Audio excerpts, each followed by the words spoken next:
या व्हिडिओ मधली पुढची काही वाक्य जी मी तुमच्या पुढे मांडत आहे ती मी म्हटलेली वाक्य नाहीत किंवा कुठल्याही सामान्य माणसाची ती वाक्य नाहीत, तर मध्य प्रदेश मधल्या एका मंत्रीपदाच्या माणसानी, त्यांचं नाव आहे कुंवर विजय शहा, या मध्य प्रदेशच्या मंत्र्यांनी उधळलेली मुक्ताफळं आहेत। एका संबोधनामध्ये ते असं म्हटले आहेत, जिन लोगों ने हमारी बहनों के सिंदूर उड़ाए उन कटे पिटे लोगों को हमने उनकी बहन बेचकर ऐसी की तैसी करवाई।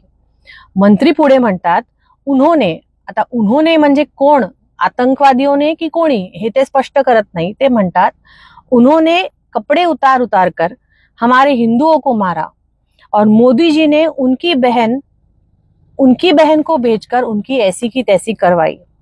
मोदी जी ने उनके समाज की बहन को भेजा कि तुमने हमारी बहनों को विधवा किया तो तुम्हारी समाज की बहनें तुम्हें नंगा कर कर छोड़ेगी। ही सगळी मुक्ताफळं ही मध्य प्रदेशच्या एका मंत्र्याच्या तोंडून उधळली गेलेली आहेत। मंत्र्याचं नाव आहे कुंवर विजय शहा। हा सगळा जो प्रकार आहे हा ऑपरेशन सिंदूर म्हणजेच पहलगामचा जो आतंकवादी हल्ला झाला, निश्चित पूर्ण देश त्या आतंकवादी हल्ल्यामध्ये जे कोणी शहीद झाले त्यांच्या पाठीशी ठामपणे उभा होता, मग तो कुठल्याही धर्माचा माणूस असू दे।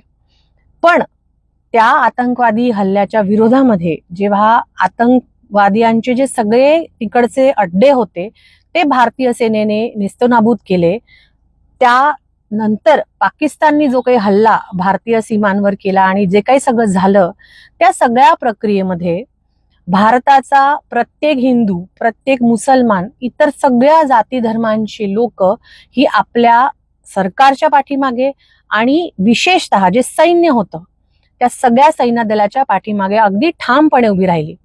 ती सगळी कारवाई कशी झाली, कोणी केली, कुठल्या प्रकारे झाली हे सांगण्यासाठीची प्रेस कॉन्फरन्स झाली।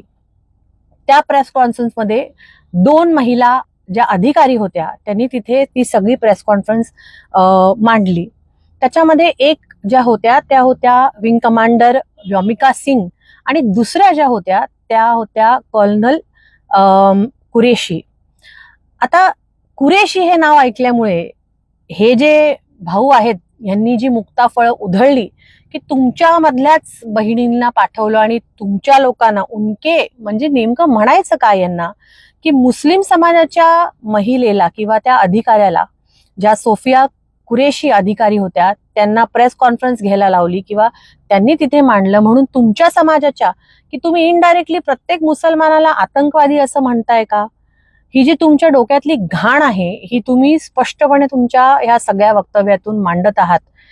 हे जे विजय शहा नामक मंत्री आहेत हे मंत्री तर बनण्याच्या लायकीचेच नाहीत, पण माझं तर अगदी स्पष्ट मत आहे की सरकारने त्यांची जी आमदारकी आहे ती सुद्धा रद्द करावी। जेव्हा संपूर्ण देश जात पात धर्म विसरून आपल्या सगळ्या सैन्यबळांच्या मागे उभा आहे, तेव्हा असा कोणता तरी एखादा नासका माणूस येऊन काहीतरी वक्तव्य करतो आणि एका डेडिकेटेड आर्मी ऑफिसरला, त्या कुरेशी आहेत कर्नल सोफिया कुरेशी, त्यांच्या नाव न घेता असा एखादा उल्लेख करणं की तुमच्या बहिणीला पाठवून, तुमच्याच धर्माच्या एका बहिणीला पाठवून तुम्हाला नेस्तनाबूत केलं, हे अतिशय लज्जास्पद हे विधान आहे। आणि अशा प्रकारच्या विधानांना निश्चित समर्थन तर कोणीच देऊ नये, पण जे सरकारमधली लोक आहेत, मध्य प्रदेशचं सरकार असो किंवा भारत सरकार असो, त्यांनी निश्चित अशा सगळ्या लोकांच्या विरोधात कार्यवाही केली पाहिजे। भारतीय सैन्याच्या सगळ्या तिन्ही सैन्यांच्या मागे भारतीय प्रत्येक माणूस, सगळ्या जाती धर्माचा माणूस ठामपणे उभा आहे आणि अशा प्रकारच्या ह्या सगळ्या वक्तव्याला आपल्यापैकी कोणी तर बळी पडूच नये, पण ह्यांच्यासारखी जर कोणी मुक्ताफळं उधळत असतील तर त्यांना चोख उत्तर पण देण्याची आता कुठेतरी गरज आलेली आहे। कारण अशा परिस्थितीमध्ये जेव्हा कितीतरी आपल्याच लोकांनी तिथे जीव गमावला, आतंकवादी हल्ल्यामध्ये गमावला, त्याच्यानंतर आपल्या सैन्यबळाचे पण कितीतरी जवान तिथे मृत्युमुखी पडले या सगळ्या नंतरच्या प्रक्रियेमध्ये, असं सगळं देशाचा माहोल असतानाही तुम्ही हिंदू मुस्लिमचा मुद्दा कुठेतरी पुन्हा रेटण्याचा प्रयत्न करता। तुमच्यासारखे नालायक आणि तुमच्यासारखे निर्लज्ज खरं तर तुम्हीच असू शकता। खरंच या सगळ्या वक्तव्यावरती या कुंवर विजय शहा नावाच्या जे मंत्री आहेत त्यांच्यावरती कार्यवाही झाली पाहिजे आणि त्यांना त्यांच्या पदावरून आणि त्यांच्या आमदारकीमधून मुक्त केलं पाहिजे. धन्यवाद. जय भीम.